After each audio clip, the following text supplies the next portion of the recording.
오늘은 소망이 있습니까? 소망이 있습니까? 라는 제목으로 하나님의 말씀을 전하겠습니다. 오늘날 우리는 공황장애, 불안장애, 우울증 등으로 고통받는 사람들을 주변에서 어렵지 않게 찾아볼 수 있습니다.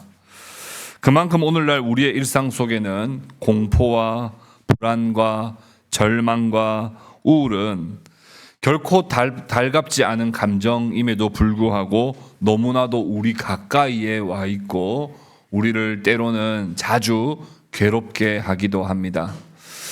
오늘날 이런 불안정한 어떤 가정에서 또 불안정한 사회 속에서 또 우리가 겪는 공포와 또 불안, 걱정은 이루다 말로 할 수 없습니다.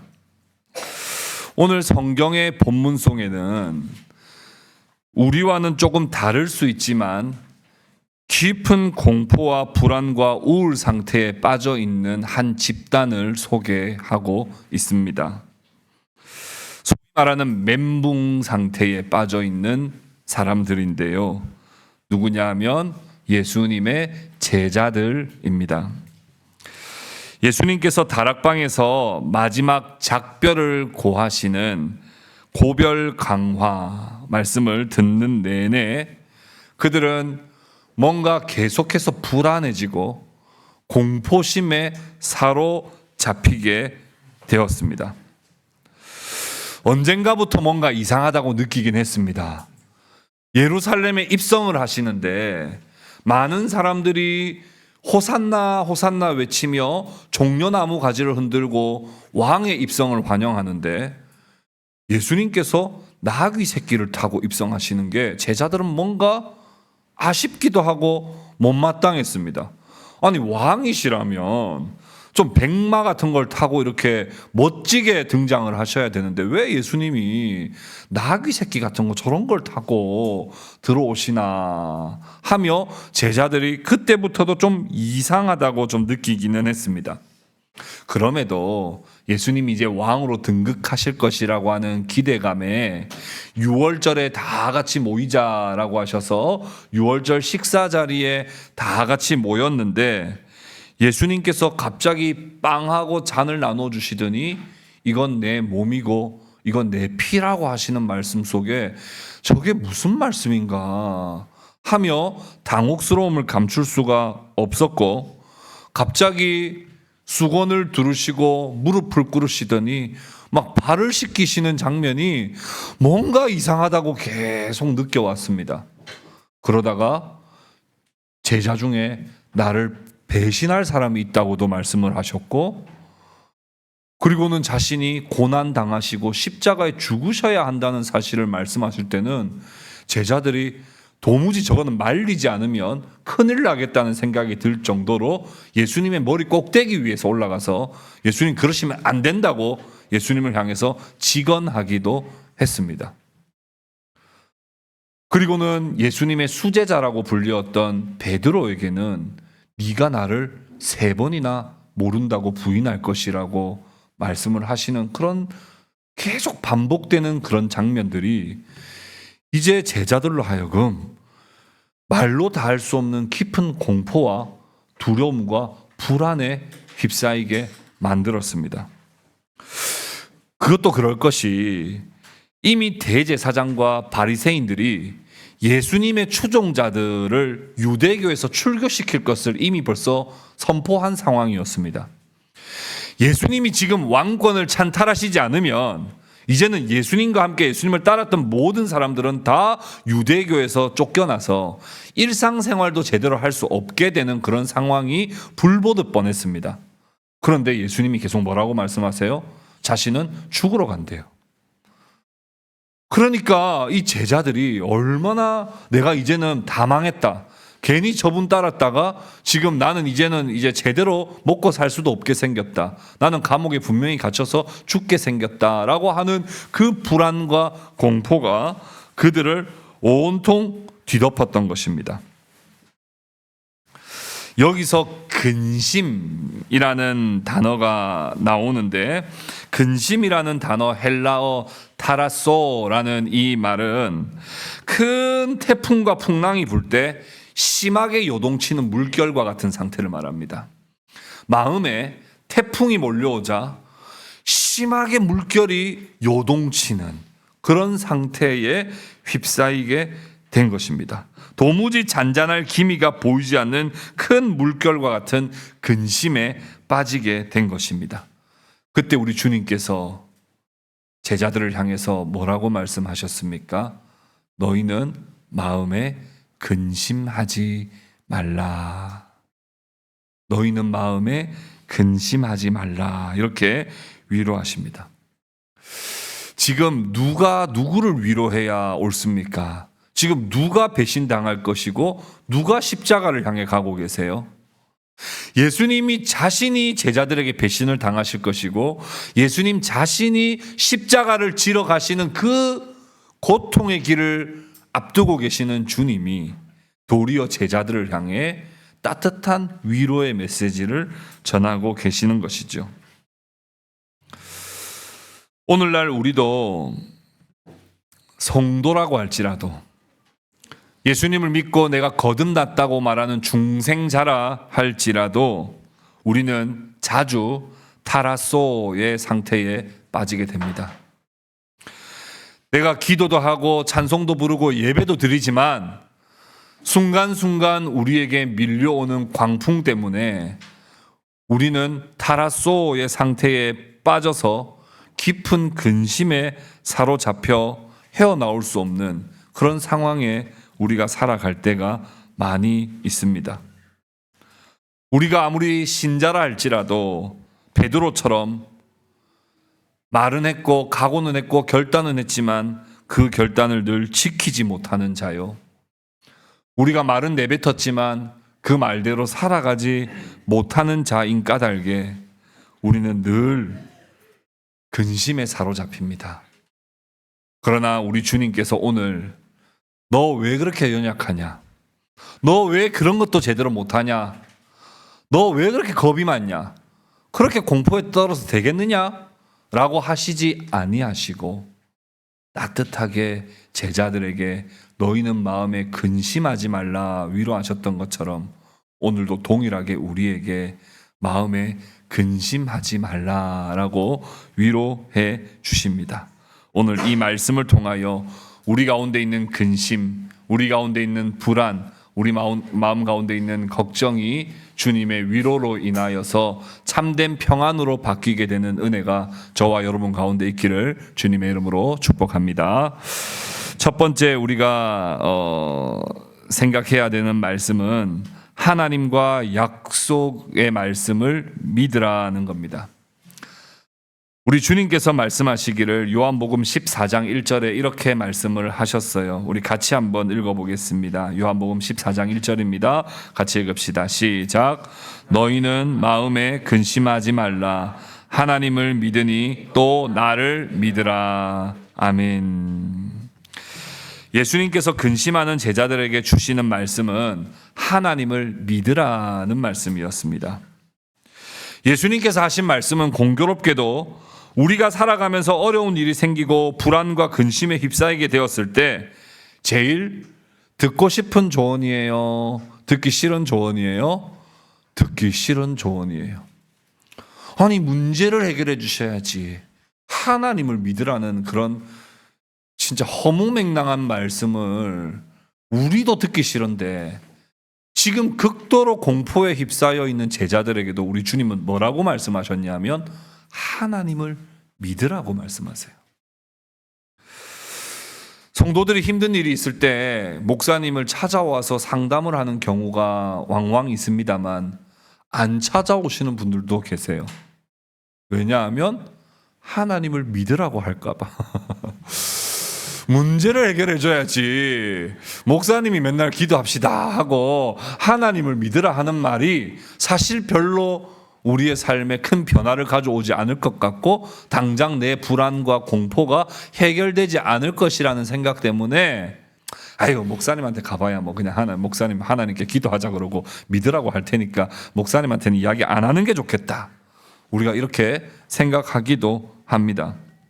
그런데 왜 예수님은 불안과 공포에 떨고 있는 제자들의 마음을 정확하게 읽고 계시면서도 그들은 지금 이제 나가면 우린 다 죽었다라는 그 공포심에 휩싸여 있는 이 제자들에게 왜 뻔하고 뻔한 하나님을 믿으라는 말씀을 하셨을까요?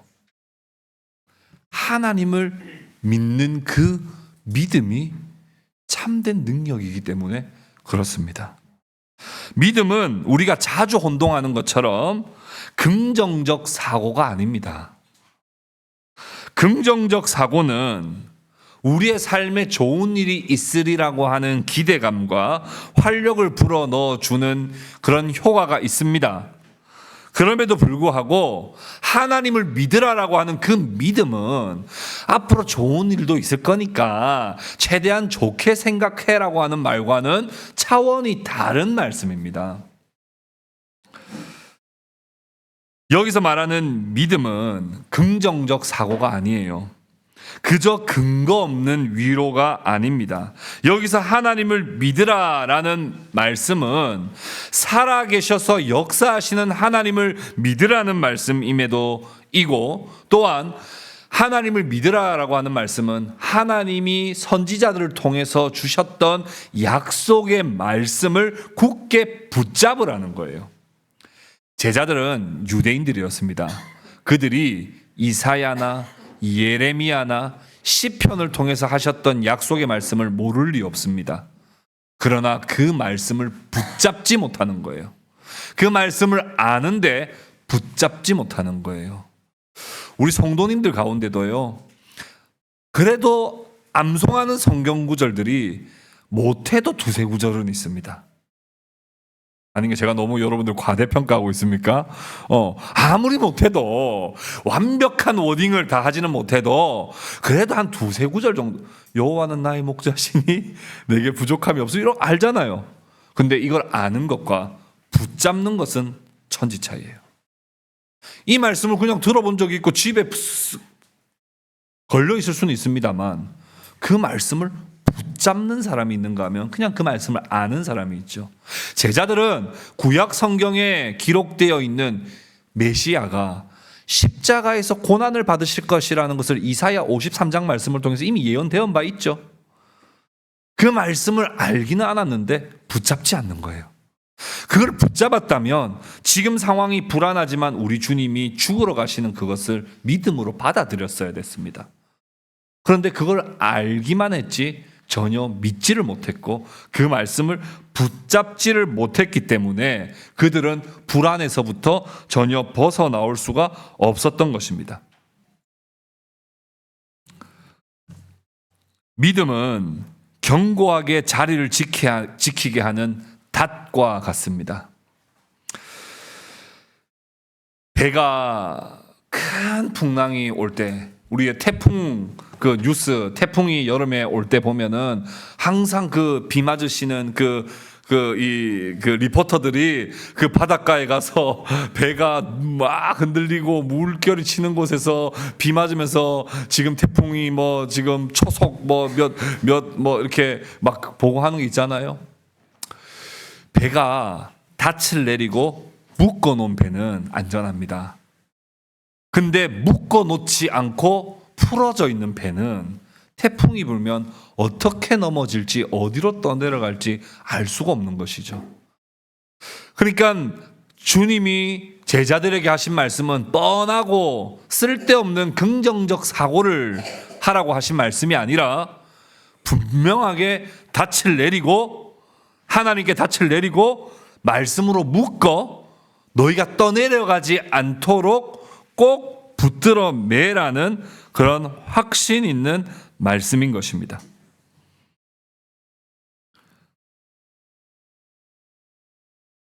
우리 젊은 사람들 대부분 여기 다 젊으셔서 다 모르실 수도 있고 다 아실 수도 있는데 그 노래 중에 그 다 함께 차차차라는 노래 들어보신 적 있으시죠? 네, 다 함께 차차차. 네. 제가 더 세련된 걸 찾고 싶었는데 시간이 없어요. 이거밖에 생각이 안 나요. 근심을 묻어놓고 다 함께 차차차.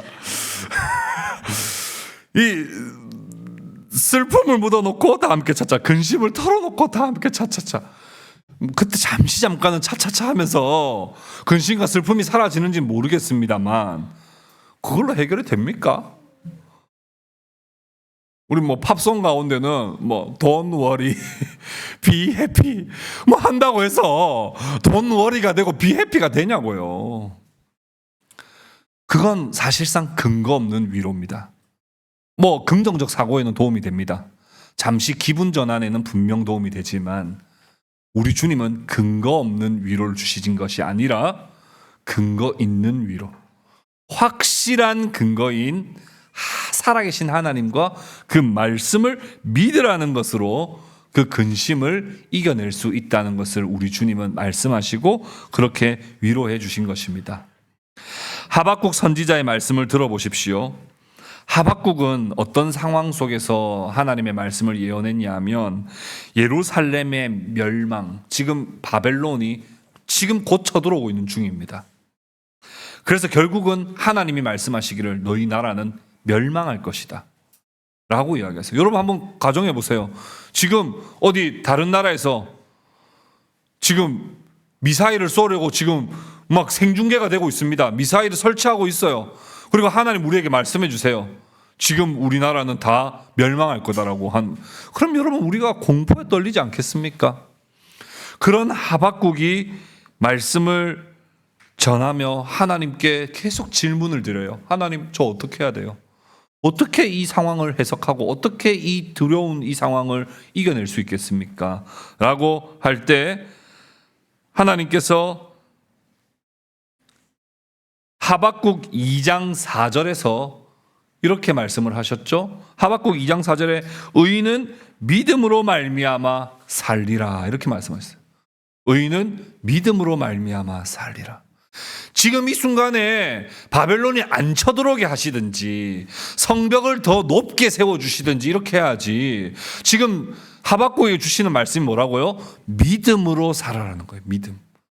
하나님이 이스라엘 백성들을 결코 버리시지 않으리라고 하는 믿음. 지금은 멸망할 수 있지만 결코 버리지 않으시리라는 그 믿음. 약속을 붙들라는 거예요. 그래서 하박국이 어떻게 고백했어요? 하박국 3장 16절에서 19절 우리 같이 한번 읽어봅시다. 우리 천천히 우리 같이 한번 읽어봅시다. 어떻게 고백했는지 이렇게 고백했습니다. 같이 읽겠습니다. 시작. 내가 들었으므로 내 창자가 흔들렸고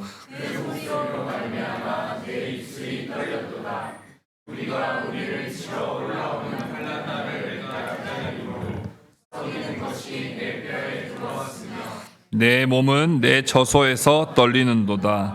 비록 무화과 나무가 무성하지 못하며 포도나무에 열매가 없으며 감람나무에 소출이 없으며 밭에 먹을 것이 없으며 우리의 양이 없으며 외양간에 소가 없을지라도 나는 여호와로 말미암아 즐거워하며 나의 구원의 하나님으로 말미암아 기뻐하리로다.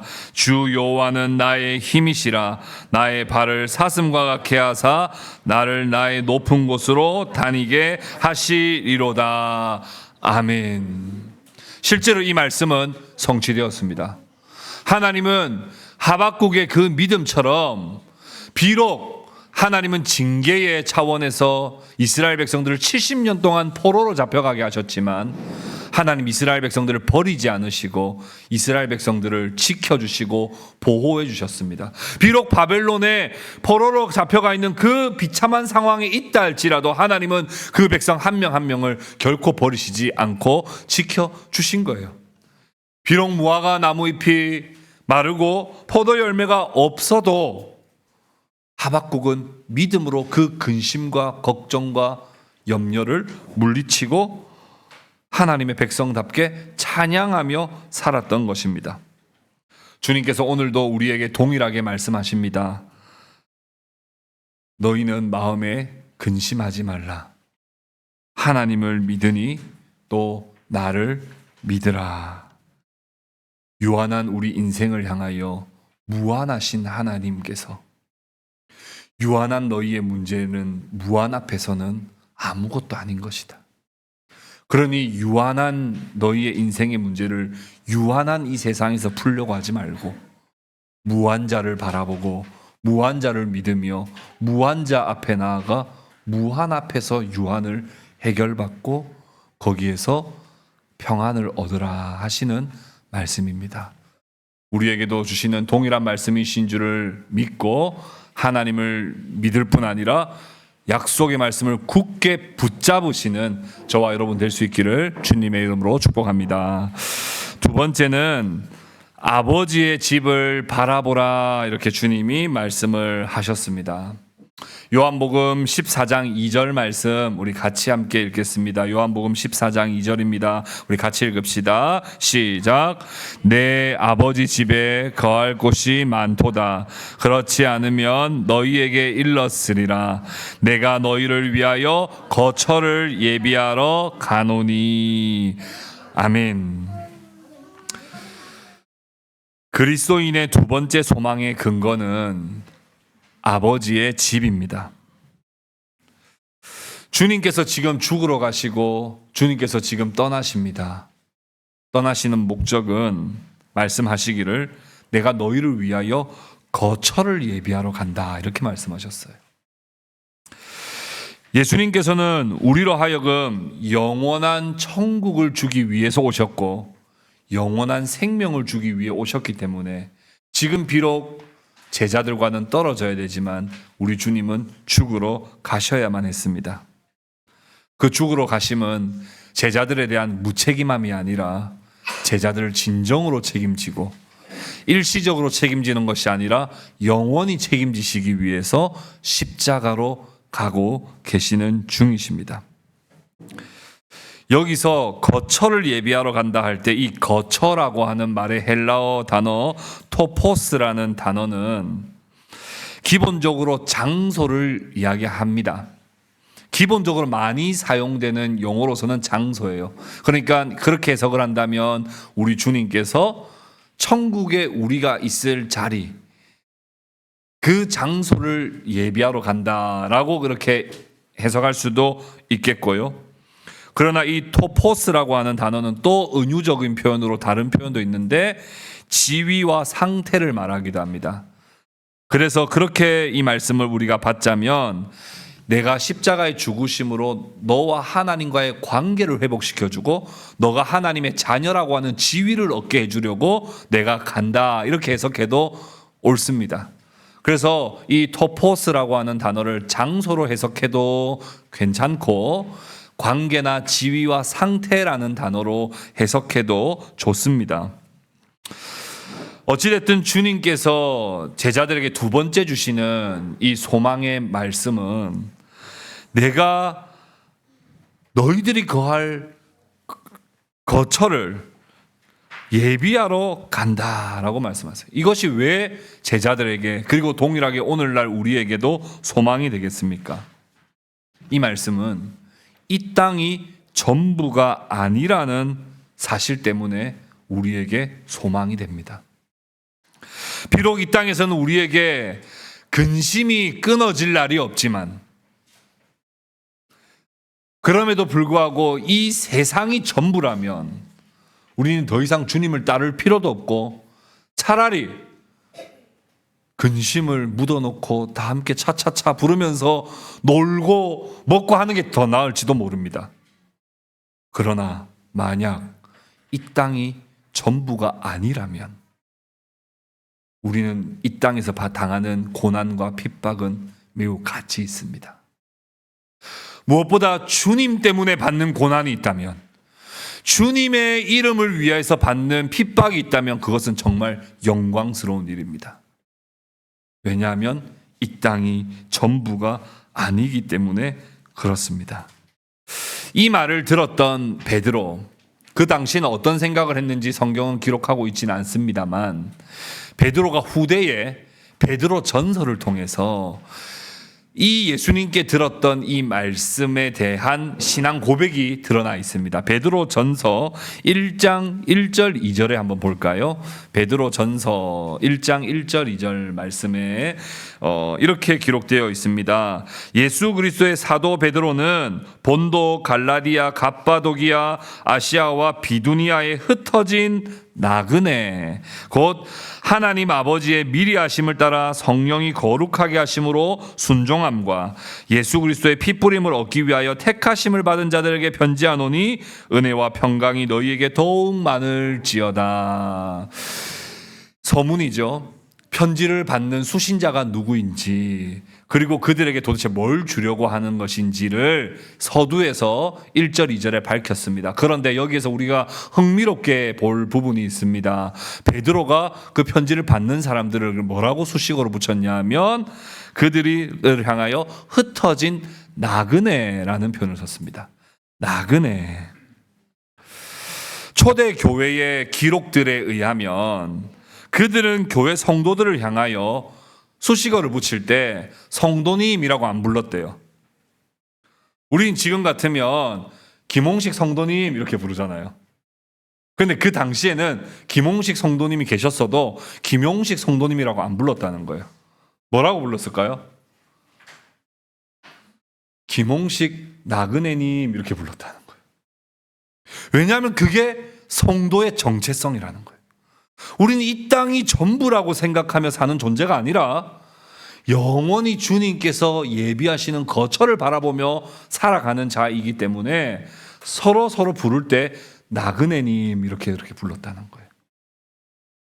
우리 이거 배운 김에 옆에 계시는 한두 분한테 한번 좀 이야기해 볼까요? 자, 이거 한번 불러봅시다.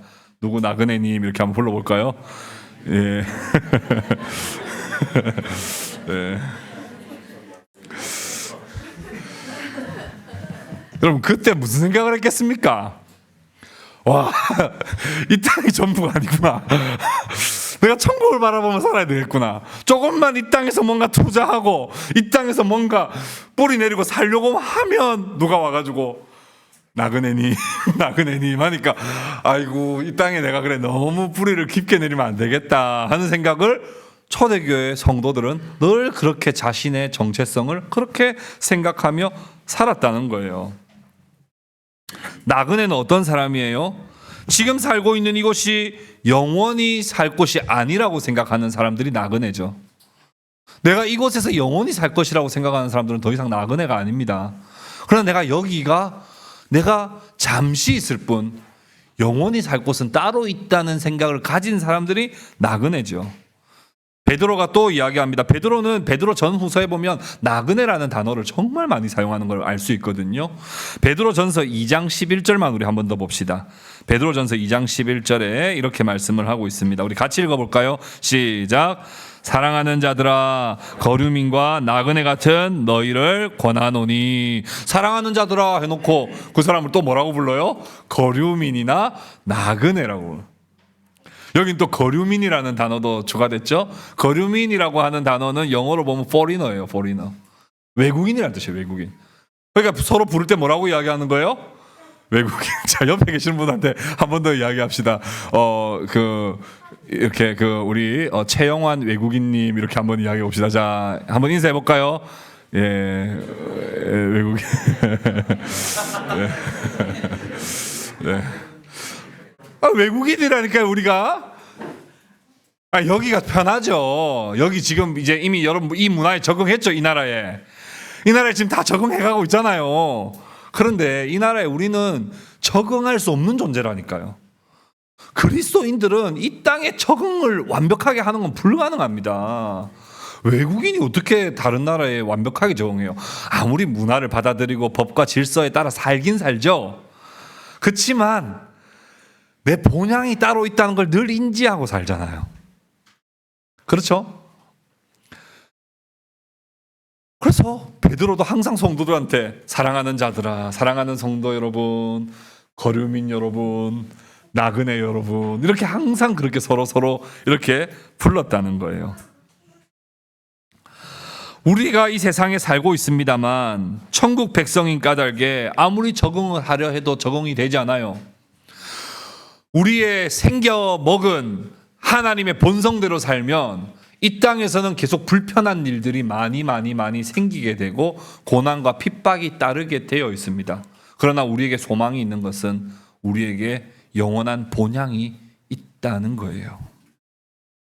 히브리서 11장, 우리 믿음의 선배들이 어떻게 살았는지를 잘 보여주는 말씀인데요. 히브리서 11장 13절에서 16절까지 말씀 우리 같이 한번 천천히 읽어보겠습니다. 같이 읽겠습니다. 시작.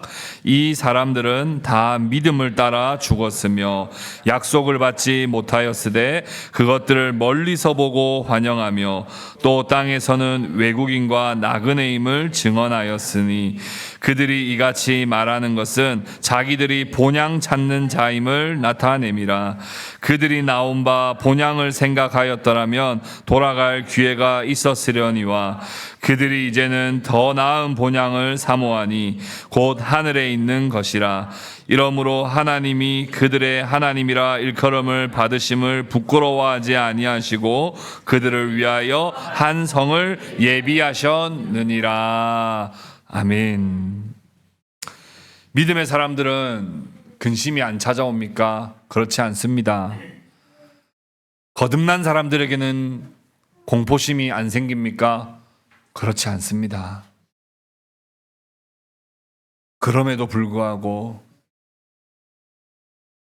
영원한 아버지의 집을 바라보고 사는 사람은 근심 중에도 하늘의 평안으로 살아갈 수 있습니다. 이 땅이 전부가 아니라고 하는 생각을 여러분 늘 기억하며 사십시오. 그리고 영원히 거할 거처를 예비하러 가신 그 주님을 바라보며 그 영원한 천국을 바라보며 믿음으로 살아가시는 저와 여러분 될 수 있기를 주님의 이름으로 축복합니다.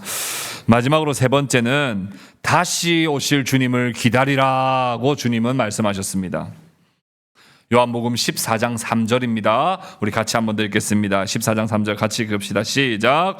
가서 너희를 위하여 거처를 예비하면 내가 다시 와서 너희를 내게로 영접하여 나 있는 곳에 너희도 있게 하리라. 아멘. 제자들의 마음은 당장 좀 해결해 주십시오 하는 마음이 당연히 있겠지요. 그렇지만 우리 주님은 한 번 더 소망의 말씀을 전해주십니다. 내가 다시 와서 내게로 영접하리라. 내가 다시 와서 영접하리라. 여러분, 예수님을 어떻게 믿게 되었습니까? 우리 많은 사람들이 이렇게 생각합니다. 내가 예수님을 믿기로 결심해서 내가 믿었습니다. 이렇게 생각해요.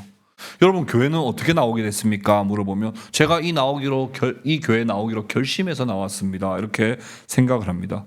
여러분, 어떻게 천국 백성 되었습니까? 물어보면 제가 예수님을 믿어서 천국 백성 되었습니다 라고 말합니다만, 성경의 내용을 정확하게 살펴보면 우리가 믿는 믿음의 고백이 우리에게 있지만 우리가 믿는다고 고백하게 되는 그 믿음은 하나님의 선물로부터 온 것이죠. 그러니까 우리가 영접한 것 같지만 사실은 주님이 먼저 우리를 영접해 주셨기 때문에 우리도 주님을 영접할 수 있는 거예요. 성경에서 뭐라고 말씀합니까? 내가 먼저 하나님을 사랑한 것이 아니요 하나님이 먼저 우리를 사랑하신 것이라고 이야기를 하죠. 내가 사랑한다고 생각했는데 알고 보니 그 사랑을 내가 먼저 받았던 것입니다. 우리 주님께서 이렇게 말씀하십니다. 지금까지 내가 너희로 하여금 찾아와서 너희를 만나주고 내가 너희와 함께 주었던 것처럼 내가 다시 오면 내가 또 너희들을 영접해 줄게. 그러니까 너무 염려하지 마라. 너무 걱정하지 마라. 내가 다시 온다. 내가 다시 올 것이라고 그렇게 우리 주님은 분명하게 말씀해 주셨습니다. 주님이 다시 오실 때 우리에게 이제 어떤 일들이 일어납니까? 요한계시록 7장 16절 17절에 이렇게 말씀을 합니다. 우리 같이 한번 읽어볼까요? 시작. 그들이 다시는 줄이지도 아니하며 목마르지도 아니하고 해나 아무 뜨거운 기운에 상하지도 아니하리니 이는 보좌 가운데 계신 어린 양이 그들의 목자가 되사 생명수 샘으로 인도하시고 하나님께서 그들의 눈에서 모든 눈물을 씻 씻어 주실 것임이라. 아멘. 여러분, 하루하루를 여러분 각자 고되고 힘든 일상 속에 눈물을 훔치며 살아가고 있는 사랑하는 믿음의 성도들에게 우리 주님은 오늘도 말씀하십니다. 내가 다시 오면 너희들의 눈물을 영원히 씻어줄 것이라고 말씀을 하십니다.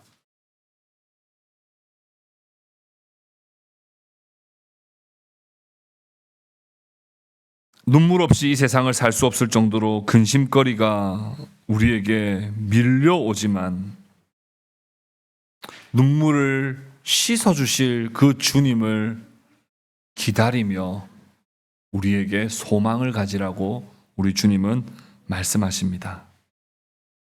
우리가 이 말씀을 마지막으로 같이 읽고 오늘 말씀을 맺겠습니다. 데살로니가 전서 3장 13절부터 18절 말씀입니다. 우리 천천히 이 말씀을 같이 읽어보겠습니다. 시작. 형제들아, 자는 자들에 관하여는 너희가 알지 못함을 우리가 원하지 아니하노니 이는 소망 없는 다른 이와 같이 슬퍼하지 않게 하려 함이라. 우리가 예수께서 죽으셨다가 다시 살아나심을 믿을진대 이와 같이 예수 안에서 자는 자들도 하나님이 그와 함께 데리고 오시리라. 우리가 주의 말씀으로 너희에게 이것을 말하노니 주께서 강림하실 때까지 우리 살아남아 있는 자도 자는 자보다 결코 앞서지 못하리라. 주께서 호령과 천사장의 소리와 하나님의 나팔 소리로 친히 하늘로부터 강림하시리니 그리스도 안에서 죽은 자들이 먼저 일어나고 그 후에 우리 살아남은 자들도 그들과 함께 구름 속으로 끌어올려 공중에서 주를 영접하게 하시리니 그리하여 우리가 항상 주와 함께 있으리라. 그러므로 이러한 말로 서로 위로하라. 아멘. 성도들이 서로 위로할 말은 우리 주님이 다시 오신다는 말씀입니다. 우리 주님이 다시 오시면 그동안에 우리에게 있었던 수많은 염려와 걱정은 온데간데 없이 다 사라지고 평강의 하나님과 함께함으로 우리는 영광 가운데 들어갈 것입니다. 그것을 바라보며 그때를 기다리며 지금의 아픔과 지금의 근심을 잘 이겨내라고 우리 주님께서 우리에게 말씀하십니다. 하나님을 믿으시는 성도 여러분, 잠시 이 땅을 살지만 영원히 천국에서 살아갈 나그네 여러분, 다시 오실 주님의 영접을 받게 될 형제 자매 여러분, 우리는 날마다 근심에 휩싸이지만 그때마다 말씀을 붙들고 영원한 천국을 바라보며 주님이 다시 오심을 굳게 붙잡고 평안함을 얻으시기를 축복합니다. 그런 말로 옆에 있는 지체들과 서로 위로하며 함께 믿음의 동력의 길을 걸어가시는 저와 여러분 다 될 수 있기를 주님의 이름으로 축복합니다.